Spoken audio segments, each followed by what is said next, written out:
subscription box company sent me a photo of my dead mother. The note tucked inside it is why I'm writing this. My life until about 6 months ago was boring. That's the only word for it. I'd wake up in my boring apartment with its boring walls, put on my boring work uniform, and go to a job where I felt utterly, completely boring. My existence was a flat line, a steady, monotonous hum of quiet desperation. There was no excitement, no color, no joy, just the ticking of a clock, marking time I felt I was wasting. I suppose that's why the ad got me. You've seen them. They're everywhere now, slithering into your social media feeds between photos of your friends' babies and bad political takes. It was for one of those trendy subscription box companies. I won't use their name or don't want to give them the satisfaction. Their whole gimmick was hyper-personalized, algorithm-driven experiences. You fill out a long, detailed questionnaire, and their state-of-the-art AL curates a monthly box just for you. The theme that caught my eye was simple: nostalgia. The ad promised a curated journey back to the moments that made you. Cheesy, I know, but in my beige world, the idea of getting a box full of color, a box full of a happier past, was intoxicating. It was an impulse buy, a small act of rebellion against the crushing monotony. I filled out the questionnaire: my birth year, favorite childhood TV shows, music I listened to in high school, all the standard data mining stuff, and then I promptly forgot about. 2 weeks later, the first box arrived. It was a simple, clean white box with the company's minimalist logo on it. Inside, nestled in crinkly paper, was a treasure trove of candy from the 90s, the kind with the impossibly sour powder, the chalky little discs in a roll, the gum that came in a pouch and lost its flavor in 30 seconds. I laughed. It was a genuine, surprised laugh, a sound I hadn't made in a long time. It was a perfect first box, a simple, universal shot of nostalgia. I ate a whole packet of the sour powder and felt like a kid again. The next month, the second box arrived. This one contained a toy, a perfectly replicated version of one of those stretchy, muscular action figures that every kid I knew either had or desperately wanted. I hadn't thought about that toy in 20 years, but the moment I saw it, the rubbery smell and the feel of it in my hands came rushing back. The algorithm was good, really good.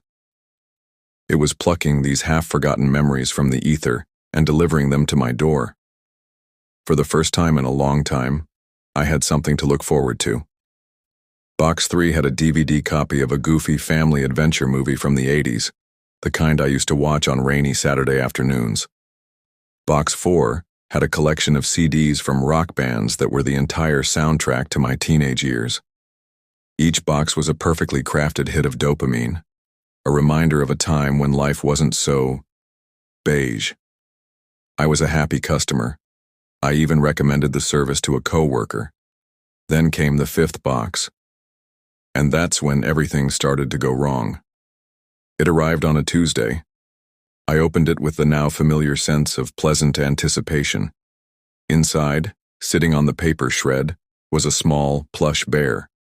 It was worn, its brown fur matted in places, with one of its black button eyes slightly loose. My breath caught in my throat. I knew this bear. It wasn't a replica. It wasn't a similar toy. It was him. His name was Barnaby. My mother had given him to me when I was 5, right after a nasty fall that landed me in the hospital with stitches. He was my constant companion, my confidant, my guardian against closet monsters. My mother, she passed away from cancer when I was 12. After the funeral, in the chaotic, grief-stricken aftermath of cleaning out her things, Barnaby vanished. I always assumed he'd been accidentally thrown out or given away. I hadn't seen him in over 15 years, and here he was, in a subscription box. The pleasant nostalgia curdled into a cold, creeping unease. How? How was this possible? This wasn't something a questionnaire could tell you. This wasn't a shared cultural touchstone. This was a deep, personal, lost artifact from my life. A fluke, I told myself. A coincidence of cosmic proportions. I emailed their customer service. My hands were shaking as I typed. To whom it may concern, I received my latest box today, and I have a serious question. The item inside was a stuffed bear. This isn't just a similar toy. I believe it is the actual toy I owned as a child, which was lost more than 15 years ago after my mother passed away. Can you please tell me how you acquired this item? This is very unsettling. I waited. The response came 2 hours later. It was a bland corporate template that did nothing to soothe my growing anxiety. Dear valued subscriber, thank you for your feedback. We're so glad you're enjoying your personalized experience.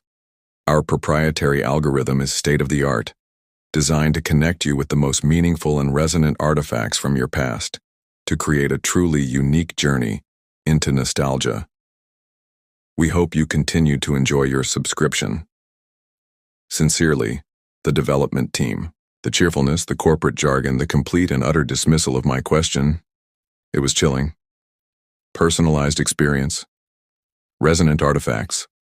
They were confirming it in the most detached, inhuman way possible. They knew. That's when the fear really started.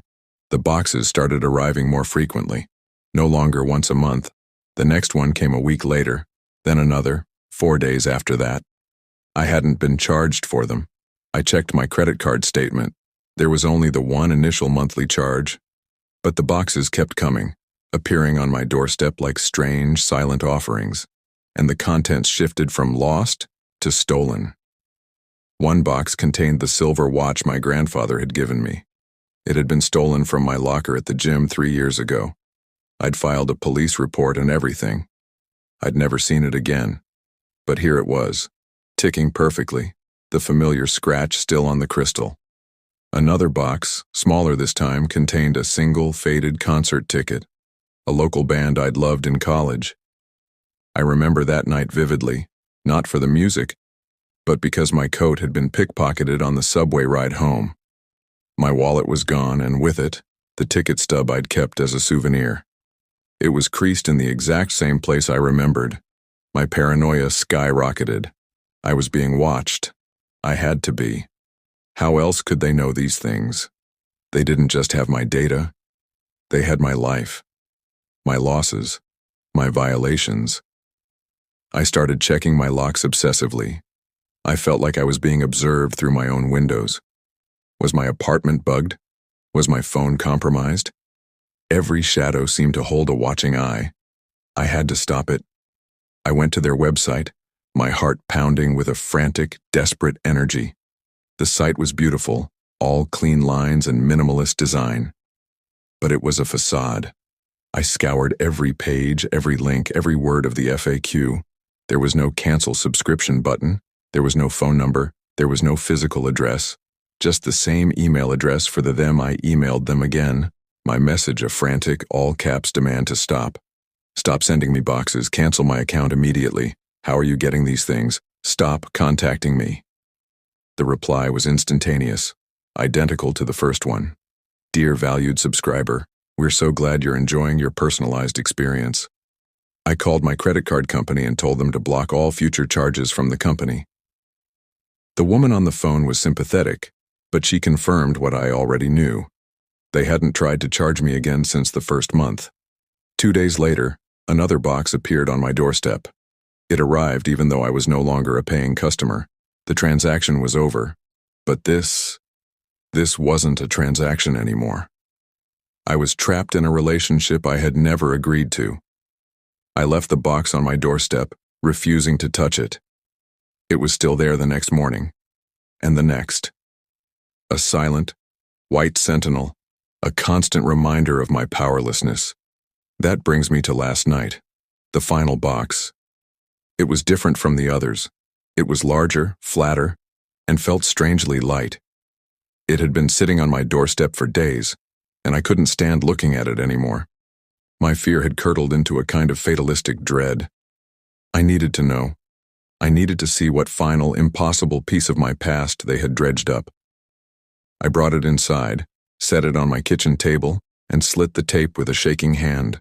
I lifted the flaps. Inside there was no crinkly paper, no object. The box was empty. For a moment I felt a wave of relief. It was over. It was just an empty box. A final weird prank. But then I saw it. At the very bottom, lying face up, was a single Polaroid picture. My hands trembled as I reached in and picked it up. The photo was faded, the colors washed out in that way only old Polaroids are. It was me, about 10 years old, with a goofy, gap-toothed grin. My arm was around my mother. She was looking at the camera, her head tilted slightly, a genuine, happy, beautiful smile on her face. She looked so healthy, so alive.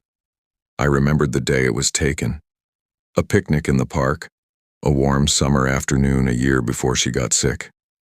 A perfect day, a stolen moment, not of nostalgia, but of a life that was gone forever. A single hot tear rolled down my cheek and splashed onto the photo. As I wiped it away, my thumb brushed against something tucked into the white border at the bottom of the picture. It was a small, folded piece of paper. With a sense of profound, soul-deep dread, I unfolded it.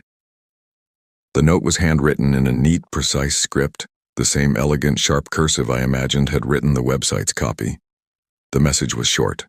6 simple words. "We can get anything back for you." I dropped the photo as if it had burned me. My mind was reeling.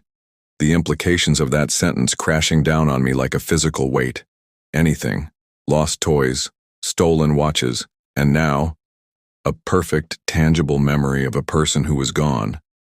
This wasn't a subscription service, it was a demonstration, a capabilities presentation. They weren't selling me nostalgia. They were showing me their power. They were showing me what they could do. My eyes fell back to the box, and I saw there was another, smaller fold of paper I had missed. I picked it up. It had 2 words on it. 2 words that transformed their demonstration from an incredible offer into a terrifying demand. 2 words that explained everything and have left me sleepless and shaking with a fear I don't know how to name. Who's next? I don't know what to do. The box is still on my table. The photo of my mother is staring up at me, and that question is hanging in the air of my small beige apartment, filling it with a color so dark, so terrifying. I think it might finally swallow me whole.